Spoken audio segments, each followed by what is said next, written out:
toutes et à tous, c'est Hermès, j'espère que vous allez bien, j'espère que vous avez passé un bon week-end. Il s'est pas passé grand chose, très peu de volatilité ce week-end sur des cryptos plutôt actifs. On attendra bien sûr les ouvertures de Wall Street. On va parler Bitcoin dans cette vidéo, on va parler aussi de Jérôme Powell, de l'inflation, de cette incompréhension. On va parler aussi d'une petite pattern qui se met en place actuellement en weekly, des jolies choses qu'on est en train de potentiellement observer techniquement sur le Bitcoin, dans l'idée d'avoir peut-être une poursuite haussière de ce mouvement tendanciel haussier très court terme, malgré qu'on voit, ou bien qu'on voit une petite réduction au niveau du prix actuellement sur Bitcoin. On va bien sûr en parler ensemble dans cette vidéo. Ça va être extrêmement intéressant et potentiellement un catalyseur. Jeudi 13 octobre, CPI, toujours un consensus à 8,1. On en parle maintenant. Avant de commencer, je vous invite toujours à rejoindre le Discord des rois du marché. N'hésitez pas, le lien sera dans la description. Vous y trouverez à l'intérieur une documentation qui s'appelle la stratégie des 4 euros. N'hésitez pas à l'utiliser, vous en imprégner, vous en inspirer pour vous aussi trouver votre propre style d'investissement, que ce soit sur le court, moyen ou long terme. J'en profite également pour aller parler de Bybit. Toujours cette épargne Bybit, vous avez mon lien dans la description. Vous avez 45 $ sur les contrats futurs offerts également sur une épargne Bybit, 12% au niveau de l'USDT, 10% au niveau du BUSD. Je trouve cette approche toujours extrêmement intéressante. Pourquoi? Puisque le marché est extrêmement en berne, et pour celles et ceux qui ont un tout petit peu de liquidité, qui sont actuellement bloqués à rien faire, notamment en USDT ou en BUSD, ça peut être éventuellement intéressant de le placer à 12%, c'est relativement sécurisé, bien évidemment on ne met pas tous nos œufs dans le même panier, et c'est limité à 1000 $. Hein. Passer les 1000 $, on passe à 0,70. Mais je trouve cette approche plutôt intéressante. Vous avez également 0,15% de frais sur les contrats futurs avec mon lien, et ce pendant les 3 prochains mois. Tout simplement, n'hésitez pas, tout le lien est dans la description, évidemment. Vous avez, côté Bitcoin, très simplement, une petite tendance haussière qui est en train de se mettre en place depuis maintenant quelques jours. Elle est ici. Vous avez des creux toujours plus hauts que les précédents et des plus bas toujours plus hauts que le précédent. Donc on va potentiellement essayer d'aller chercher un plus haut, enfin un haut plus haut que le précédent. Ça, c'est l'idée en réalité de la tendance. Et je vous en avais parlé dans la vidéo de vendredi, me semble-t-il, où je vous en avais parlé dans le Discord. Ici, je vous propose éventuellement, si vous voulez, parce que je voyais qu'on était proche de faire une cassure, il y avait beaucoup d'influenceurs qui disaient « Ok, objectif 21 200, 21 500 », j'en fais partie évidemment, mais c'est pas maintenant en fait qu'il faut prendre le trade, parce que le stop serait extrêmement serré, et le plus probable, qu'est-ce que c'est de vous sortir. Donc soyez très vigilants à ça, ceux qui l'ont pris sont sortis, tout simplement, si vous aviez vu votre stop en bas de ce range ici, donc 80% en range, 20% en tendance, et je vous ai dit, c'est quand même plus difficile psychologiquement de prendre ce trade, alors que c'est beaucoup plus raisonnable et beaucoup plus rationnel de prendre ce trade. On peut attendre une toute petite structure, on peut attendre des toutes petites time frames en horaire pour avoir des petites divergences, pour voir si ça tient, et non pas que ça continue à dégouliner, puisqu'en fait on n'achète pas, bien évidemment, un couteau qui tombe, mais c'est clairement en fait ce qu'on a observé. Je vous le remets ici, me semble-t-il, voilà, juste là. Ici, vous avez en fait un petit travail actuellement du cours, et puis ça a bien été racheté par les traders de tendance. Vous avez ici votre premier arrêt, hop, et ça travaille sur le premier arrêt, ça travaille, on va chercher la liquidité, et on repart dans un tout petit range. Actuellement, on va chercher le bas de range, potentiellement aller chercher le haut de range, pour avoir une toute petite résolution, soit à la hausse, soit à la baisse. Mais ici, le trade n'est pas complètement délirant. Ici, le trade était beaucoup plus difficile, surtout que le risque-récompense n'était pas bon. En parlant de risque-récompense, vous en avez un énorme. On va y revenir ensemble, bien évidemment, on va passer sur cette charte-là, et on va venir en weekly. En weekly, on est en train de voir quoi? On est en train de voir un falling wedge qui se met en place depuis maintenant plusieurs semaines. Je vous le trace de façon extrêmement limpide, juste ici, pardon, on va même le mettre comme ceci. On prend les clôtures de bougie sur ce falling wedge, vous l'avez là. Ici, vous allez prendre les clôtures de bougie juste ici, falling wedge. L'objectif de ce falling wedge, vous allez chercher le haut, vous allez chercher le bas. Derrière, on prend le breakout, je ne l'ai pas très bien tracé, mais vous avez compris l'idée. 30 000 $. Ok. Et pourquoi c'est intéressant? Parce que le risque-récompense est extrêmement intéressant. Si vous le prenez ici au breakout, vous allez mettre votre stop sous la structure, et je pense que vous êtes très nombreux à le prendre ce trade, et vous allez chercher un objectif maximal avec des TP partiels, bien évidemment, TP1, TP2, TP3, pourquoi pas, jusqu'à 30 000 $. Le risque en fait est excellent. Et c'est pour ça que vous avez beaucoup de personnes qui sont en train de prendre ce long ici avec un levier potentiellement x10, potentiellement x20 ou potentiellement x5, parce que le risque-récompense est excellent par rapport à ce qui est en train de se passer, sur potentiellement aller rechercher ici des imbalances ou des déséquilibres de prix, évidemment. Donc beaucoup vont le jouer, et c'est un peu mon scénario, pour le coup, hein. Mais j'aimerais qu'on vienne d'abord chercher tous les acheteurs, et puis derrière on aille le faire, en fait, ce petit rallye ici. Donc je me positionne là, bien évidemment, donc je ne me positionnerai pas maintenant, mais je me positionne ici sans problème, sauf si j'ai perdu, puis à ce moment-là, stop très serré, j'attends une toute petite construction, j'attends de voir une réintégration au niveau ici du range, et puis derrière, ok, ça peut être intéressant, mais mon risque-récompense sera bien meilleur si vous voulez. Vous le prenez ici, hop, on peut l'imaginer un peu comme ça, vous le prenez en dessous des 16 000 $, et puis derrière, vous allez targeter les fameux 30 000 $. 5 pour 1, c'est quand même un très bon risque-récompense.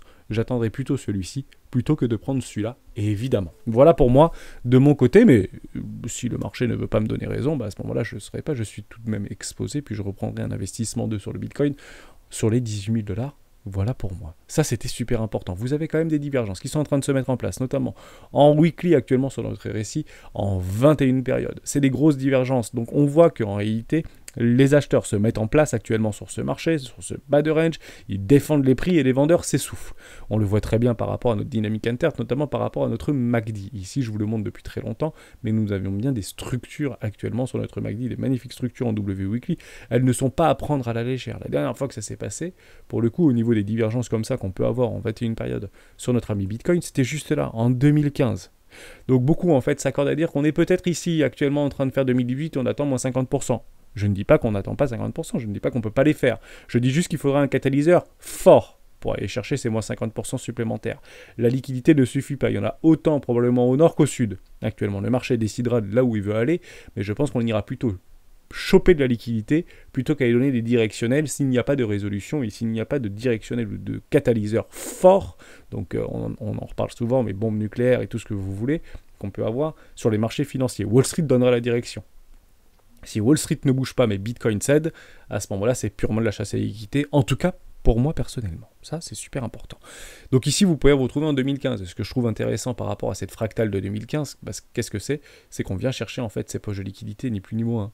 Donc on est potentiellement en train de travailler là-dedans. Très peu de dip, hein. Vous le voyez ici en 2015 comme moi, il y avait extrêmement peu de dip. On fait ce magnifique W Weekly. C'est exactement ce qu'on a fait en fait précédemment. Il y a quelques mois, c'était en avril dernier. D'ailleurs, on va chercher les précédents lots. On continue avec Terra Luna. Et puis derrière, on range. Bon, et bien si on regarde en fait de très près, on voit ici qu'on peut structurer des petits W Weekly, on vient chercher une poche de liquidité, peut-être les 30 000 $ ici, et on vient chercher tout le monde exactement une poche de liquidité, et on peut repartir. C'est clairement ce que j'encadre actuellement. Mais c'est mon scénario. Après, ça peut se faire avant, ça peut se faire après, c'est pas grave. En tout cas, c'est ici que je me positionnerai, moi personnellement, puisque je pense qu'on est à peu près dans cette fractale-là actuellement. Je vous avais dit aussi, attention à vos stops. C'était très important, on peut revenir par rapport à l'USDT, D dominance DAI et BUSD, juste ici, et on va repasser en 4 heures, on le voit très très bien. Je vous le partage souvent, mais on est en train de tapoter en réalité cette ligne ici de tendance. Donc actuellement on essaie de la franchir. La résolution de ce truc peut très bien être, voilà, on était à peu près ici, je dis faites attention parce qu'on peut revenir tester en réalité cette ligne de tendance ici pour après nous rejeter. Donc c'est ici en fait qu'on va chercher les poches de liquidité. Donc on a résolu en fait notre range par le bas, mais on va juste chercher un premier arrêt et les traders de tendance se mettent en place ici. Ok, et c'est vrai, hein, vous avez raison, hein, il est beaucoup plus simple, entre guillemets, psychologiquement, d'aller se mettre là-dedans, ici, de dire ah j'achète ici, j'achète ici, j'achète ici, j'achète ici, parce que en fait je vois de plus en plus qu'on va partir comme ça, mais non, puisqu'en fait trop de personnes sont trop motivées, des leviers trop importants, et puis derrière on va chercher la liquidité là où elle se trouve, ni plus ni moins. Ok, et maintenant c'est peut-être plus intéressant. Ici c'est encore plus intéressant. Ici c'est vraiment très intéressant. Et puis après résolution, s'il y a résolution, évidemment, mais en réalité il y a réellement des opportunités à chaque niveau de prix, en fonction de votre style et de vos setups de trading et ou d'investissement, évidemment. Voilà, j'ai fait le tour d'à peu près tout ce que je voulais dire. Évidemment, on a le CPI, donc on se le remontre ici, juste là. Si jamais on n'est pas dans le consensus, donc actuellement c'est 8,1, donc le marché continue à pricer une diminution au niveau de l'inflation, notamment aux États-Unis. En Europe, on est à 10%.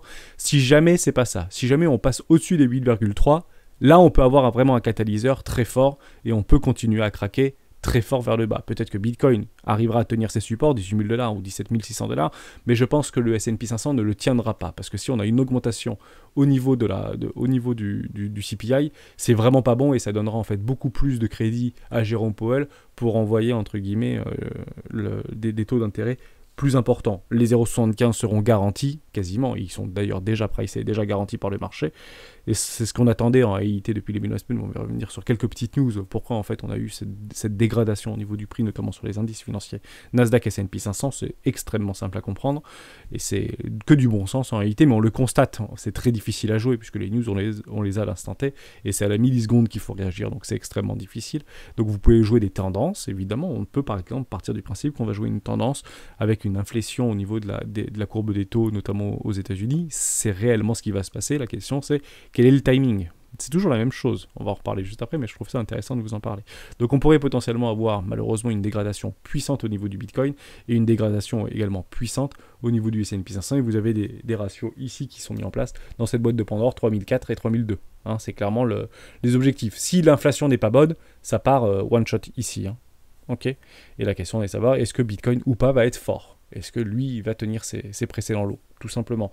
La question reste ouverte, donc soyez très vigilants. Le catalyseur sera le 13 octobre prochain, c'est jeudi. Hein. Donc ça va arriver relativement vite. D'ailleurs, on a plein d'informations et plein de trucs qui vont se passer hein, d'ici là. Hein. Vous avez l'IPC Corps, vous avez l'inscription hebdomadaire au chômage, vous avez les discours de Lagarde, vous avez les prix à la production, vous avez le PIB mensuel, le PIB annuel au niveau de la Grande-Bretagne. Enfin, vous avez un paquet de trucs en réalité avec de la forte volatilité entre mercredi et jeudi. Donc soyez vigilants par rapport à ça, mais il y a beaucoup de volatilité qui peut attendre partout sur les marchés financiers européens et également américains jusqu'à jeudi soir. Ça peut être très intéressant. Donc d'ici là, chasse à la liquidité, ni plus ni moins. On parle très rapidement, je ne sais pas si on en a parlé au niveau de l'order flow. Ce qui est intéressant, c'est qu'on est en train de voir en fait un funding relativement négatif. Alors où je vous parle, je trouve ça intéressant. Donc il y a beaucoup de personnes qui sont en train de shorter massivement ce Bitcoin et on continue, on essaye en fait d'écraser un peu plus, toujours un peu plus au niveau de ce Bitcoin. Pour moi, clairement de la chasse à la liquidité. D'ailleurs, vous avez ici un ratio long short qui est relativement positif, soyez vigilants par rapport à ça, mais ça ne veut pas dire qu'on va aller casser complètement par le bas, on se retrouve à 18 000 $ ou à 17 000 $, pas du tout. Pour moi c'est clairement de la chasse à la liquidité, il faudra attendre ces catalyseurs, et d'ici là, rien ne se passe, ni plus ni moins, en tout cas pour moi. Soyez patients. Également, très intéressant, on va retourner sur Bitcoin, vis-à-vis de cette petite fractale ici, on est en train potentiellement, on aurait pu aller chercher, regardez, parce que beaucoup des lotistes sont sur le Discord, vous avez ici une 2, une 3 qui va quasiment chercher les 100% double top, où on est venu chercher en fait ici les 0,618. D'ailleurs, vous allez chercher donc une 4, donc on peut aller chercher cette fameuse 4, je vais vous le donner ici, je ne sais plus où est-ce que c'est. Voilà, voilà, oh, regardez, 1, 2, ici 3, potentiellement 4 qui peut être validé, et maintenant on va chercher une 5. Et cette 5 doit en fait donner lieu à une divergence, et je pense qu'on est potentiellement en train de l'avoir, peut-être en 4 heures ici. Regardez par rapport à ça, non on l'a pas. En daily, est-ce qu'on est en train de potentiellement de voir quelque chose? Est-ce qu'on le voit? Non, on ne l'a pas non plus. Il faudra attendre un petit peu plus. Je suis en grande time frame, donc je ne l'ai pas fait personnellement, mais on aurait très bien pu avoir en fait ici une 4, ici une 5, ici en train de faire une 3, vous connaissez l'histoire. Regardez de votre côté, si j'ai pas de divergence, je pense que la 3 elle serait plutôt par là pour le coup.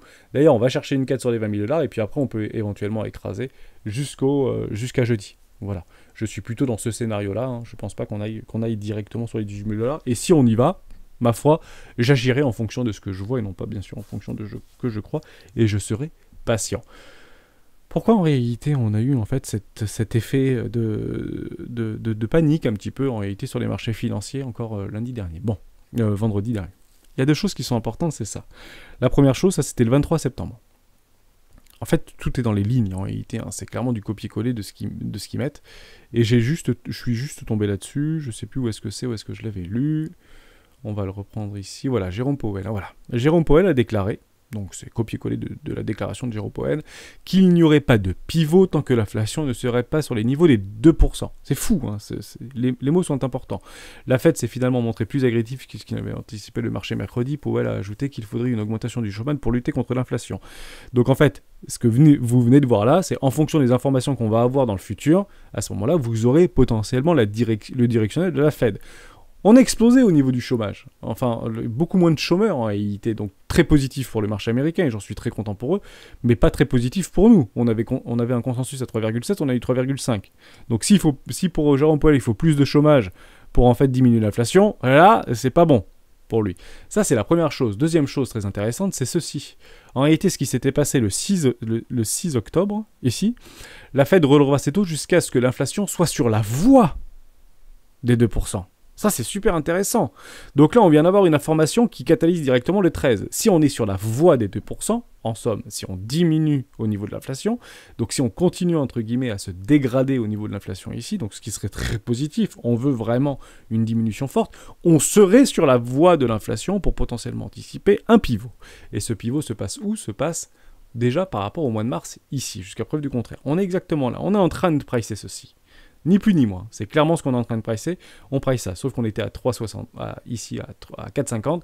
Maintenant, on est remonté en l'espace d'une journée à 4,75. Le marché a réagi en fonction. On dégrade et on revient sur des supports juste ici au niveau de notre S&P 500. ni plus ni moins. On vient chercher les supports, et là on est en train de dégrader un peu, non? C'est fermé encore? Le marché est fermé? Non, le marché offert sur les contrats futurs, ça bouge pas trop. Vous voyez, Bitcoin, il est en train de faire un peu zouzou, mais lui, il bouge pas. Donc on va chercher en fait des supports de marché, on peut continuer à dégrader. Généralement, quand les vendredis sont rouges à Wall Street, les lundis sont rouges malheureusement à Wall Street, donc faites très attention par rapport à ça. On sera extrêmement vigilant, mais on se dégrade. Donc on a quand même un catalyseur pour jeudi. Troisième chose qui est très intéressante, c'est ça. Jérôme Powell, nous avons besoin d'une augmentation du sommet. On le répète, pardon, je vous l'avais juste avant, c'est ça.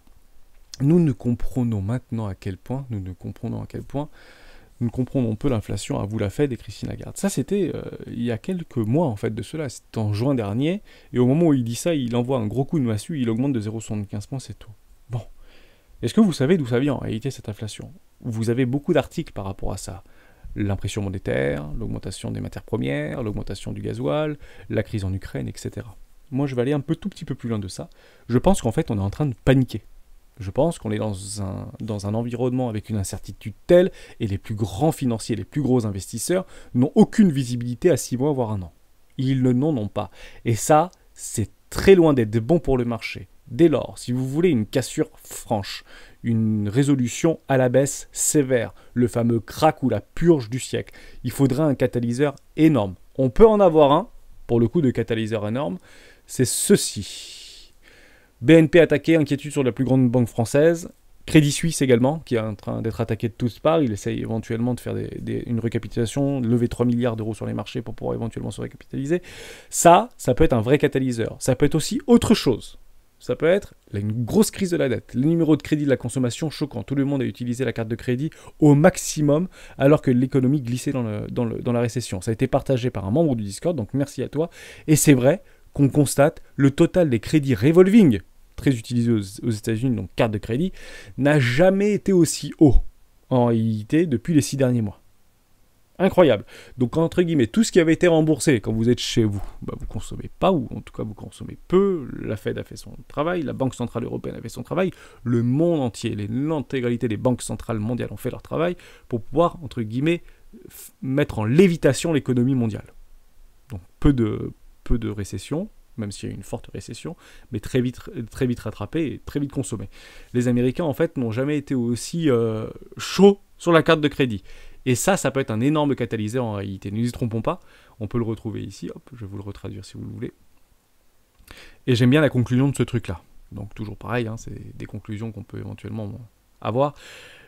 Alors, ce qui est choquant, c'est que les consommateurs ignorent clairement l'étape. Donc c'est les robinets, si vous voulez, les plus élevés enregistrés sur les cartes de crédit et se précisent pour facturer ce qu'ils peuvent trouver pendant ce qu'ils peuvent, soit parce qu'ils ne peuvent tout simplement pas se permettre d'acheter quoi que ce soit avec leurs revenus disponibles, donc plus de cash, grâce à cause de l'augmentation, etc., soit parce qu'ils ne rembourseront pas leur crédit. Waouh! Ça, c'est super puissant. Donc en fait, les Américains sont pris à la gorge, en tout cas une grande partie de la population sont pris à la gorge par rapport aux statistiques qu'on a sous les yeux, ce sont des statistiques récentes actuellement, donc soit on n'a plus de cash, donc on est obligé d'utiliser la carte de crédit, et de toute manière, comme on va mourir demain, entre guillemets, vu les incertitudes mondiales, au pire on ne remboursera pas notre crédit, tant pis. Voilà. Et ça peut être extrêmement grave. Extrêmement grave. Si vous ne remboursez plus votre crédit, la crise de la dette, on va la sentir passer de façon extrêmement violente. Et c'est juste en fait des faillites de banque. Vous remboursez plus votre crédit, qui prend la charge? La banque, même si c'est entre guillemets validé par la Banque Centrale. La Banque Centrale ne peut plus malheureusement inonder de masse monétaire. Derrière, c'est faillite en cascade. Incertitude galopante et résolution baissière fréquente. Tout simplement. En tout cas, le plus probable qui pourrait se passer. Donc dans les deux cas, en réalité, c'est pile, tu perds, et face, tu perds également. Donc c'est très grave en réalité ce qui pourrait se passer. Et ça peut être un catalyseur. Il y en a d'autres, bombe nucléaire, etc. ou augmentation au niveau de la guerre géopolitique. Dernière petite chose que je voulais vous montrer, pour essayer d'appuyer entre guillemets mes dires, je pense que l'augmentation des prix actuellement est oui liée à un problème d'offre. Je suis tout à fait d'accord avec ça. On peut manquer d'énergie, manque de gaz, manque de tout ça, manque de matières premières, manque de blé, manque de trucs. Mais en réalité, le réel cours des prix actuellement des matières premières est très spéculatif, beaucoup relevé par nos présidents respectifs, Emmanuel Macron, Scholz en Allemagne, etc., et Boris Johnson à l'époque. Mais Michel-Édouard Leclerc a dit quelque chose de très intéressant. Écoutez. suite aux négociations commerciales. Les demandes sur l'alimentaire, c'est 9,2% supplémentaires et sur le non-alimentaire, 7,1%. Avec des trucs... les plats cuisinés 12%, les conserves de fruits et légumes 15,98%, la pâtisserie viennoiserie 30,7%, les emballages ménagers 22%. Bon, 22%, 30%, 9%, ça, en réalité, ce sont des chiffres qui nous donnent, donc merci à lui, ça permet de le savoir, je pense que c'est à peu près partout pareil en Europe, par rapport à ce qui est en train d'être négocié pour 6 mois. Dans 6 mois. En réalité, l'inflation qu'on doit se prendre sur les produits alimentaires aujourd'hui, en tout cas en France, est déjà dans les prix. Il faut le savoir. Donc maintenant, ce qu'il est en train de nous expliquer, c'est que les centrales d'achat, donc leurs centrales d'achat, donc Leclerc, Carrefour, Lidl, c'est partout pareil, les industriels agroalimentaires sont en train en fait d'impacter fortement dans les centrales d'achat, comme une entente si vous voulez, à plus 10, à plus 12, à plus 15, à plus 30, de plus qu'aujourd'hui, dans 6 mois. Donc pensez que l'inflation va baisser en Europe dans 3 mois, c'est faux. C'est clairement faux. En tout cas, pas alimentaire. Puisqu'ils sont en train, aujourd'hui, pour mettre en rayon au mois de mars, avril, mai, juin, ils sont en train d'acheter au prix fort actuellement, ces gens-là. Et les grands distributeurs, et les patrons de distribution. Il faut le savoir. Ça, c'est super important. Donc, c'est juste pour vous donner en réalité un timing. Tant qu'on n'a pas d'inflation, tant qu'on n'a pas de pivot, tant qu'on n'a pas de retournement de situation, tant qu'on n'a pas tout ça, mais ça ne se fera pas dans 6 mois. Ça ne se fera pas demain. Ce qu'on a en fait en face de nous, c'est une augmentation de l'inflation, toujours plus d'inflation. Néanmoins, ce qu'il faut vraiment comprendre par rapport à un timing, c'est que si ce n'est plus tenable par les gens, si ce n'est plus tenable par le consommateur, à ce moment-là, les banques centrales, et c'est ce que je pense, referont leur ingérence et réenclenchera la centrale, enfin la machine à cash, bien évidemment. Et c'est ce timing qu'on devrait avoir. C'est ce timing. L'avantage, c'est que s'ils le font, ils le feront pas à moitié. Ils le feront très fort. Ce sera pas du bluff. Voilà pour ça. Je ne sais pas si je vous ai tout dit ou si j'ai loupé quelque chose, mais je crois que j'ai dit à peu près tout ce que je voulais vous dire. Donc ne pensons pas que le pivot arrive demain. Le pivot sera donné par sa bouche à lui. D'accord ? Donc on peut éventuellement essayer de pricer à jouer des rebonds techniques qui ne sont actuellement que des respirations de marché, des rebonds techniques complètement normaux. En réalité, sur les marchés financiers, Bitcoin, indices, etc. Tout est très corrélé aujourd'hui. On peut bien évidemment le comprendre. Mais ce qu'il faudra vraiment être prêt, c'est lorsque on aura ces informations-là. Et c'est là-dessus que je veux vraiment insister. C'est on le verra dans le graphique. Et pour le coup, avant tout le monde, hein, soyez-en sûrs. Donc des choses un petit peu comme ça. D'accord ? Mais on aura des informations qui vont catalyser cette hausse-là, et à ce moment-là, les marchés financiers vont commencer à envoyer. Et ça va commencer à partir fort. Donc je le prends par rapport à Bitcoin. Je prends un exemple tout bête, hein, je m'en fiche de le tracer correctement. Je le fais complètement à main levée. Hein, d'accord ? On imagine un truc comme ça. D'accord ? Un truc comme ça. Un truc comme ça. Il y a des mois qui vont se passer. Hein, d'accord ? Donc dernière arrivée, une bonne news, premier sorti, vous connaissez l'histoire. Et à un moment donné, ça va commencer à partir. Et là, alors que le monde entier mangera du plus 30% sur ses viennoiseries, le marché va repartir. Pourquoi ? Parce que ça aura déjà été pressé aujourd'hui par le marché. Il faut vraiment comprendre ça. C'est lorsque les consommateurs, les gens dans la rue vont sortir, les gilets jaunes vont repartir dans la rue, qu'il ne faudra pas vendre ce marché, il faudra l'acheter. Ce que je vous dis, c'est capital. Ne vous mettez pas au travers du marché. Parce que ça va repartir à ce moment-là. C'est lorsque les gens seront dans la rue, lorsque le monde sera, entre guillemets, dans une incertitude telle, mais d'un point de vue public, où les chaînes de télévision nous diront « on ne voit plus le bout ». En réalité, nous, on le verra déjà, le bout. Puisque ce qu'on est en train de pricer, c'est quel est ce bout-là ? Vous comprenez ce que je veux dire ? On a 6 mois d'avance. Là, ce qu'on voit actuellement sur les cours, on a 6 mois d'avance sur le monde. Voilà. Et en fonction de l'équilibrage du marché, c'est est-ce qu'on l'a plus ou moins bien pricé ou est-ce qu'on l'a probablement pas bien pricé. Dernière chose, et je voulais pas l'oublier ça. Si vous voyez sur les cartes de crédit des Américains que ça pète les plafonds, partez du principe que les iPhones se vendent. Donc je pense qu'on aura de très très bons résultats au niveau des entreprises, ou en tout cas des résultats au-dessus des consensus, et c'est ça notre narratif. Et ça, ce sera probablement pricé à la hausse. Donc là, actuellement, on ne le voit pas, là, c'est juillet, mais on l'aura en novembre prochain. Donc dans un mois, vous allez avoir beaucoup de... Tout au long du mois de novembre, vous aurez des résultats d'entreprise, je pense, qui seront relativement bons. Pourquoi ? Parce que je crois que les Américains sont chauds de la carte de crédit actuellement. Voilà pour ça. Donc j'ai dit tout ce que je voulais vous dire. Je voulais vraiment vous remettre un petit peu dans le contexte. Donc ce qu'on est en train de voir actuellement, c'est plutôt du bruit de marché. On essaye de pricer très long terme, mais ne loupez pas ça. Et je sais que vous ne le louperez pas, parce que si on est encore là et ceux qui sont là, en réalité on sait pourquoi on est là.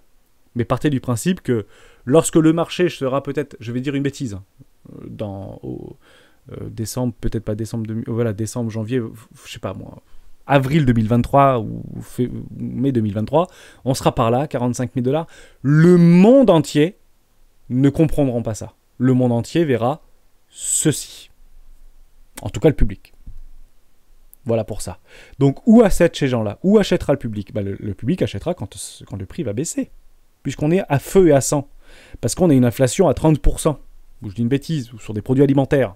Certains produits alimentaires, certaines farines, ou que le prix du gasoil est reparti à 2%, parce que l'État ne peut plus rien faire. Et bien le marché ne redescendra pas. Il continuera à pousser. Et à ce moment-là, que fera l'État? Que fera les banques centrales? Et bien ils vont alimenter ces hausses en faisant de l'impression monétaire pour sauvegarder le public et le consommateur. Tout simplement. Plus de planches à billets.